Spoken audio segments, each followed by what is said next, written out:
toutes les portes lui sont fermées, c'est insupportable. Et je ne me remets pas que les 13 personnes qui sont là aujourd'hui soient toutes passées par notre système éducatif et qu'aucune ne sache que la critique des religions, c'est légal.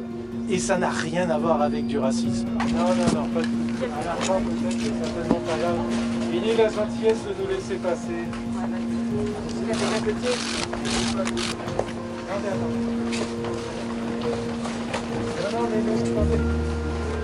Aujourd'hui, je défends une jeune fille de 18 ans qui, depuis 18 mois, entre ses 16 ans et demi et ses 18 ans, a reçu plus de 100 000 messages haineux et de menaces de mort, lui promettant de se faire découper, ligoter, écarteler, lapider, décapiter avec des images de cercueil, de potence, des photomontages de décapitation de sa tête sanguinolente.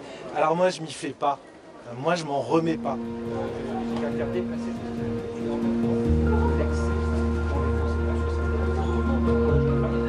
Je ne vais pas vous dire qu'il vient triomphant, fier de lui. Maintenant, on est aussi dans quelque chose qui malheureusement est d'une banalité totale. Et on va là présenter des gens pour l'exemple, alors que, qu'on soit clair, on est devant des centaines de milliers de gens qui font la même chose tous les jours. Il faut bien comprendre qu'on est dans un système, le système du réseau social. On s'exprime en quelques mots pour dire très vite à peu près n'importe quoi. Et quand ça fonctionne, c'est viral. C'est-à-dire que ce sont des dizaines de milliers de gens qui reçoivent et qui expriment de l'information. Information, je ne devrais pas utiliser ce mot-là dans des journalistes.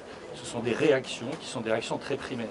Mon client est quelqu'un de parfaitement banal et c'est le fils qu'on pourrait tous avoir.